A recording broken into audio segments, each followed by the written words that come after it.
Welcome back to Macland Cadets. Today we're on the project number 2. I did buy the tractor back, and it has dual remotes on it if you've watched the prior filmings of it.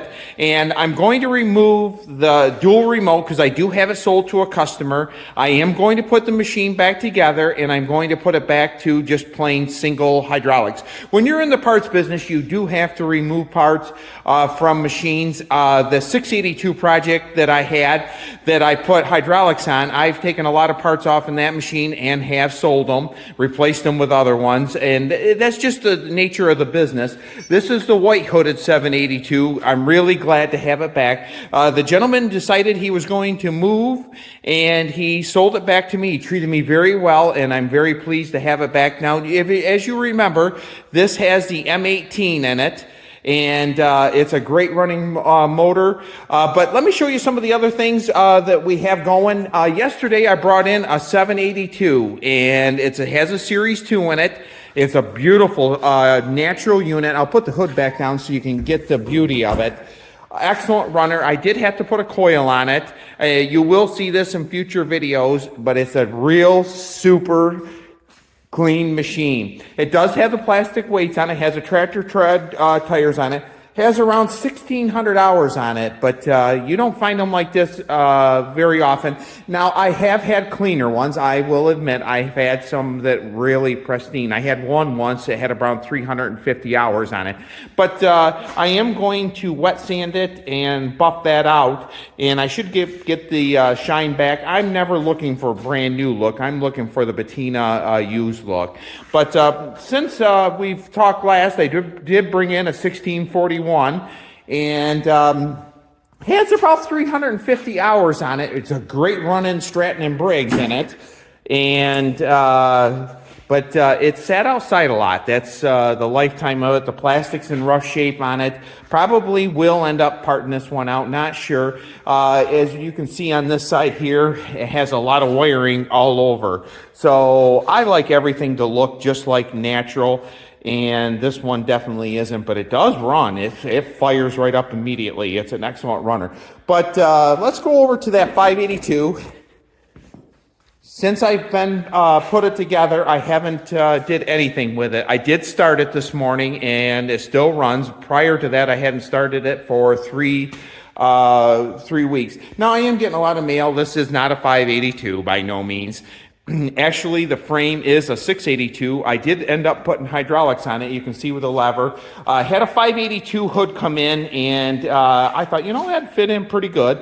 This is the one I painted the emblem black on it. Now, this is a brand new International Harvester grill that I've had for a long time. You see that it has the backdrop in it, the screen in it. I've had that for many years. I bought it off on eBay, paid about $135 on it, but I put headlight delete on this machine. And this is actually, the emblem is off an International Scout, but this has the 16 horse motor in it. And that came out of that 1650 that I changed the front spindles on. Now, that is still outside the door. Now, we have snow today. We're almost to the end of March, and I'm going to get that back in. I am going to put a 12 horse in that 1650 chassis in future projects, and so I have a 1250 with hydraulics on it. I kind of like the hydraulic lift on them. But this is a nice machine. Put the international gauges in it on the tack. As you can see, it has the international tack and amp gauge, and it has the IH cap on it. But let's get on this removal of this hydraulic unit. And yes, it looks like a wiring nightmare right there, but we're going to take it off. It's going to be a little bit slower project. We have brand new outlets in the front. You can see I have the wrenches ready to go, and let's remove it. And it's a project you want to take your time on doing. It's something that you do not want to hurry, because here's all your hydraulics in the back. That makes it live hydraulics right there. So this frame, this is the tractor I put together from the ground up. Okay, the first thing I'm going to do is I'm going to get it unhooked here in the front.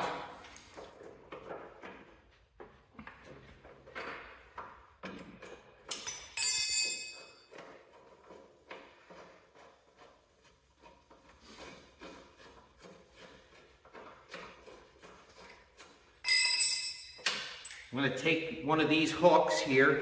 I put a C-clip on it, as you remember.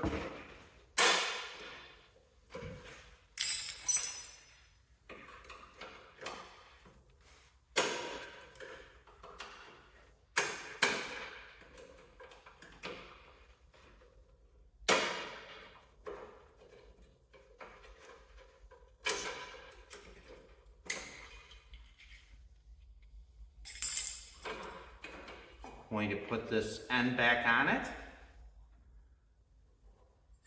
Now this takes a 9/16 on the hose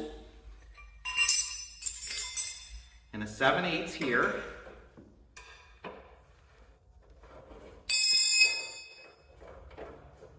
I was surprised them C-clamps, or C-clips I should say, they held really good. There's no question about it. They were easier to install than a regular snap ring.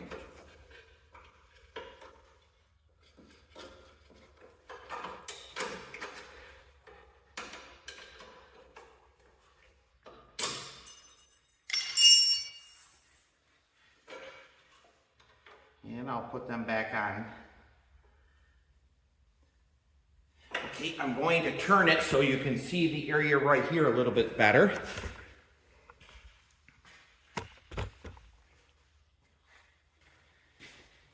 In 11/16 wrench, we're going to unhook these 3 lines, 1, 2, and 3. These go to the front, these go to the return on the transmission. And actually they're 9/16, excuse me.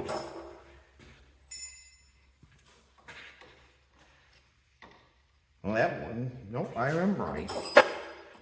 Nope, they're 5/8.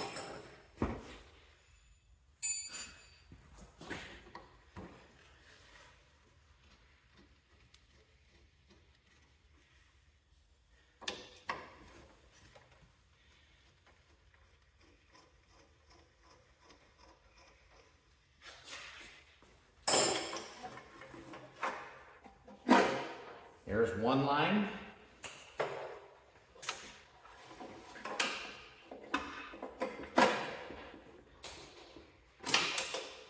There's 2 lines.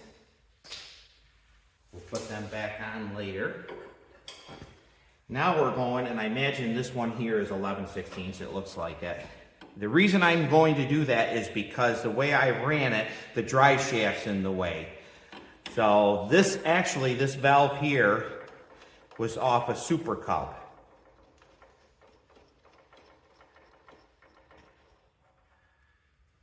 Okay. Next I'm going to come over and I'm going to take them off for the levers. I'm going to take the levers off. Takes a 7/16.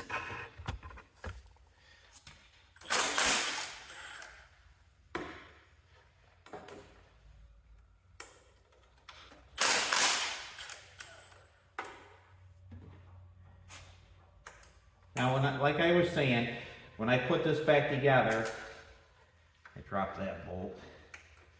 We'll find it later. When I put this back together, I'm just going to put it together with a single remote. Because me personally, I don't need anything with dual remotes. I have plenty other machines with it. So I'm going to take this line over here and I'm going to run it through there. Now we have a clamp around the steering shaft here. I'm going to take these 2 nuts off, and there's 2 nuts down here.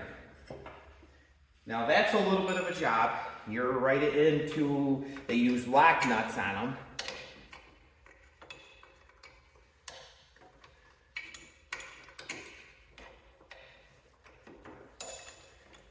You don't have to put them together with lock nuts. But when I put it together, I decided to use stock parts.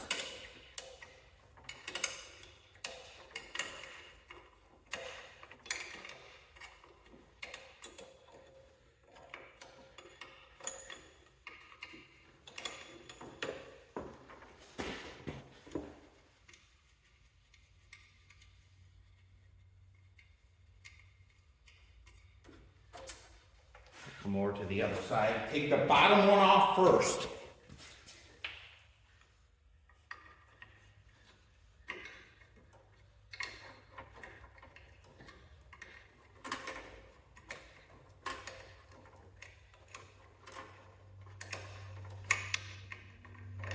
Now before I take the top one off, I'm going to loosen the lines that go to the transmission.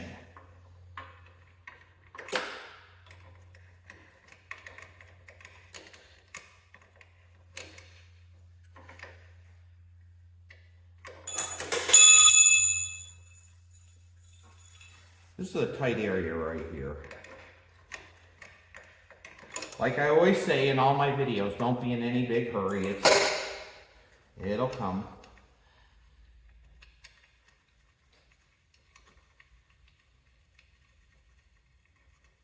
Because you don't want to disturb the wiring. As you can see, the wiring is all nice and close in here.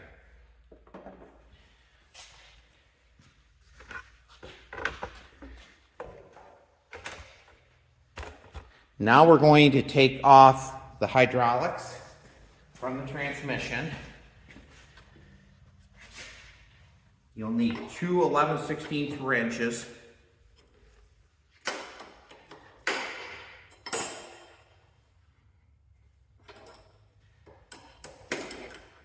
Now don't sweat these lines because you can't screw them up, because as you can see, this one's here shorter. They always run from the left side on the spread frame. So on the right side, you can see this line goes closest to this fitting. This one goes to the furthest one away. So it's really, you won't screw them up. So don't be alarmed. I just take the keys out.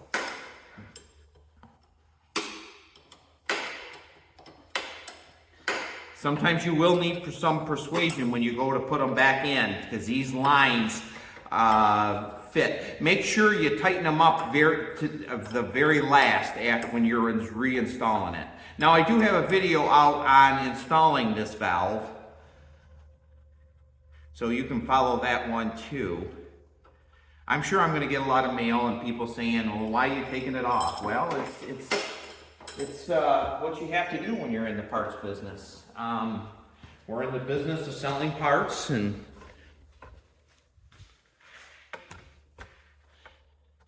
okay, we're getting very close. Now I'm going to take, this is for your hydraulic cylinder that raises on your lift. We're going to take that off because that's going to stay with the machine. The gentleman that is purchasing in this already has these two lines, so he won't need them anyway. So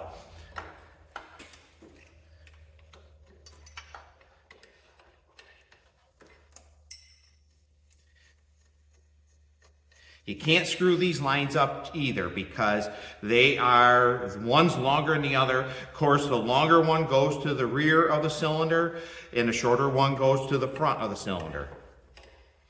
You can see the valve is already loose. That took a 9/16. All right, now we're on the top one.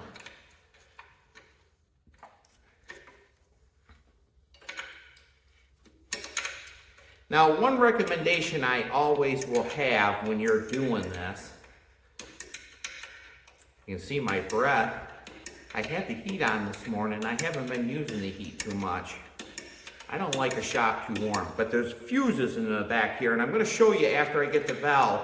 Now, when you're putting in a wiring harness in one of these, make sure you have the wiring harness checked and working before you put any hydraulic valve, the single or the double end. It's very tight right behind there, and I'll show you them fuse holders in just a second. I had a machine come in the other day, they put regular fuses, like vehicle fuses in it. I thought that was a really good idea. This is the tough one to get, and there's your wiring running right through here, so.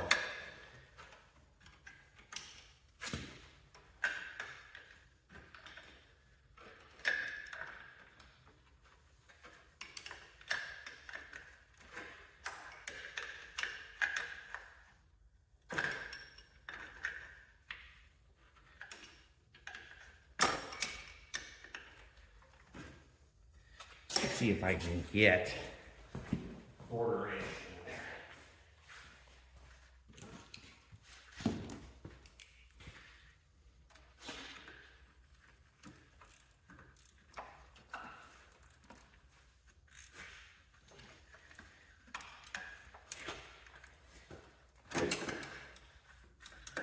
And I can't. Sometimes you can, sometimes you can't.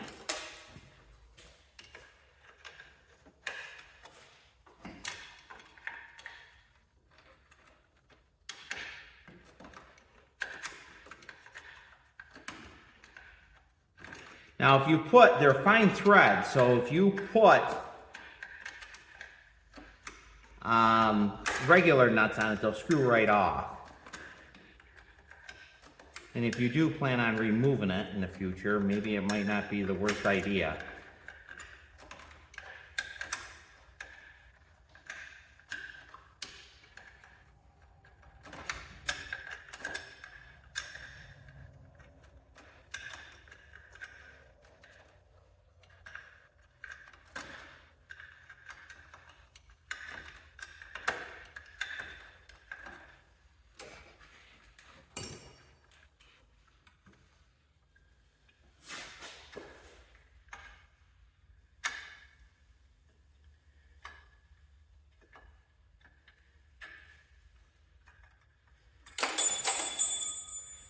That's all right. It fell right straight through. So. All right, now comes the fun part. You want to be real careful because everything is really tight in there. You're probably going to have to bend that lever over.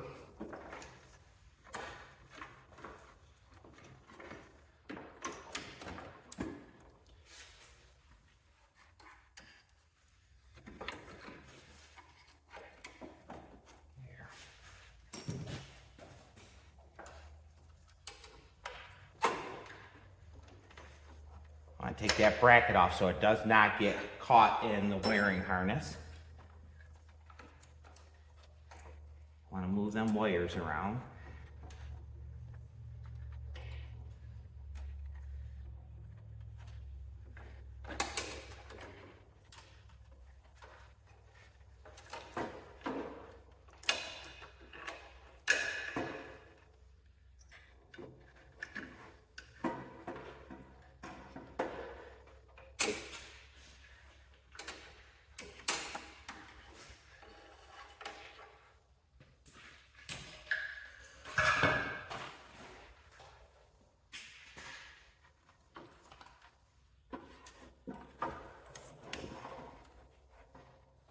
There you go. Now, before we end this filming, I will show you them fuses, how close they are in there. Right in the back there, you can see the fuse holders.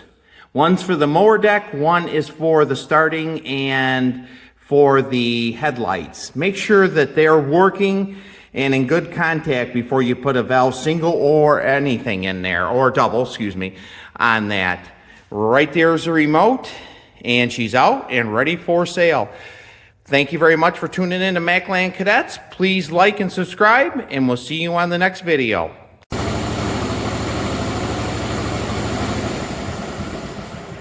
thanks again for tuning in to Macland Cadets. Please like and subscribe, and we'll see you on the next video.